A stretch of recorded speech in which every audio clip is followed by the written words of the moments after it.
नमस्कार। आज हम बात करने वाले हैं पाई नेटवर्क के एक बिल्कुल नए स्मार्ट कॉन्ट्रैक्ट के बारे में जो वेब 3 की दुनिया की एक बहुत आम लेकिन बहुत बड़ी समस्या को सुलझा रहा है। चलिए देखते हैं कि ये समाधान आखिर है क्या और ये इतना जरूरी क्यों है। अपनी रोजमर्रा की जिंदगी में हम सब कितनी ही चीजों के लिए सब्सक्रिप्शन लेते हैं, है ना? जैसे कि स्ट्रीमिंग सर्विसेज या फिर वो सॉफ्टवेयर जिनके लिए हम हर महीने पेमेंट करते हैं। ऑनलाइन न्यूज़ और मैगजीन्स के भी तो सब्सक्रिप्शन होते हैं।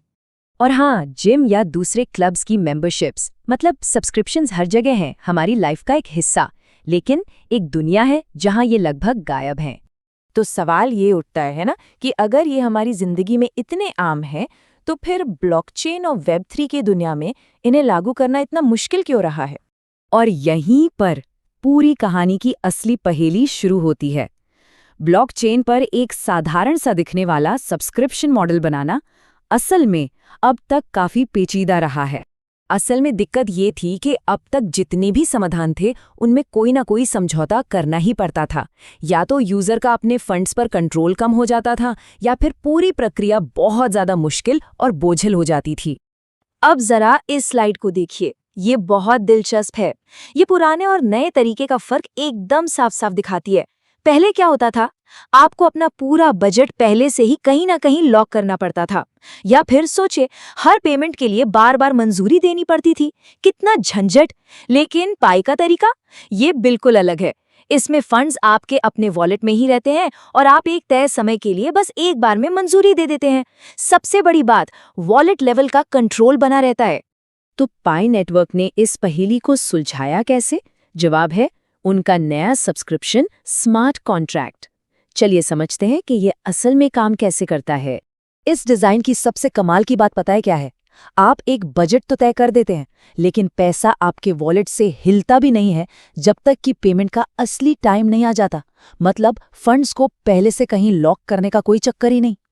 तो इसकी पूरी प्रक्रिया ना बहुत ही सीधी सादी है। स्टेप 1, एक बजट अप्रूव किया जाता है। स्टेप 2, फिर एक टाइम फ्रेम सेट होता है, मान लीजिए 1 साल का। स्टेप 3, और ये सबसे जरूरी है, पैसा हमेशा यूजर के अपने वॉलेट में रहता है, कंट्रोल कहीं नहीं जाता। और आखिर में स्टेप 4, जैसे ही बिल का टाइम आता है, कॉन्ट्रैक्ट अपने आप पेमेंट कर देता है।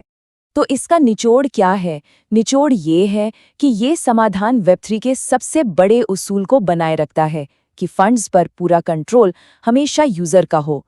मतलब सुविधा के लिए सिक्योरिटी से कोई समझौता नहीं। अच्छा, तो ये तो समझ आ गया कि ये तकनीक काम कैसे करती है, लेकिन अब असली सवाल पर आते हैं।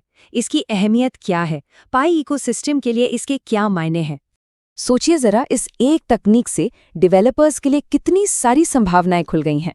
अब वो पाई नेटवर्क पर ई-कॉमर्स प्लेटफॉर्म बना सकते हैं, स्ट्रीमिंग सर्विसेज लॉन्च कर सकते हैं, ऑनलाइन टूल्स बना सकते हैं और न जाने कितनी ही तरह की मेंबरशिप बेस्ड ऐप्स बना सकते हैं। और एक बात साफ कर दें, ये सिर्फ कोई टेक्निकल एक्सपेरिमेंट नहीं है। इसका असली मकसद एक ऐसा इकोसिस्टम तैयार करना है जहां असल जिंदगी में काम आने वाले यूजफुल प्रोडक्ट्स बन सकें, ऐसी सर्विसेज जो लोगों की रोजमर्रा की जरूरतों को पूरा करें। तो अब आगे क्या? इस प्रोजेक्ट का करंट स्टेटस क्या है? और यहीं पर पता है, कम्युनिटी का रोल बहुत ही अहम हो जाता है। इस पूरी प्रोसेस को पाई RC2 कहते हैं, यानी पाई रिक्वेस्ट फॉर कमेंट 2। ये एक तरह का ओपन रिव्यू प्रोसेस है जहां दुनिया भर के डेवलपर्स और कम्युनिटी के लोग इस स्मार्ट कॉन्ट्रैक्ट के कोड को बारीकी से देखते हैं। उसमें कोई कमी या बग तो नहीं है, ये ढूंढते हैं। और मेननेट पर, मतलब असल नेटवर्क पर, इसे लाइव करने से पहले अपने सुझाव देते हैं। और बात सिर्फ कम्युनिटी रिव्यू पर ही खत्म नहीं होती। एक और बहुत जरूरी कदम उठाया जा रहा है।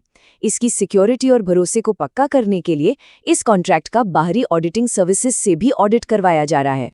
और आखिर में ये सब हमें एक बहुत बड़े सवाल पर लाकर खड़ा कर देता है।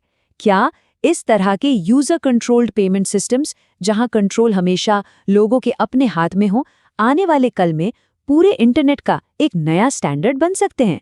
ये वाकई सोचने वाली बात है।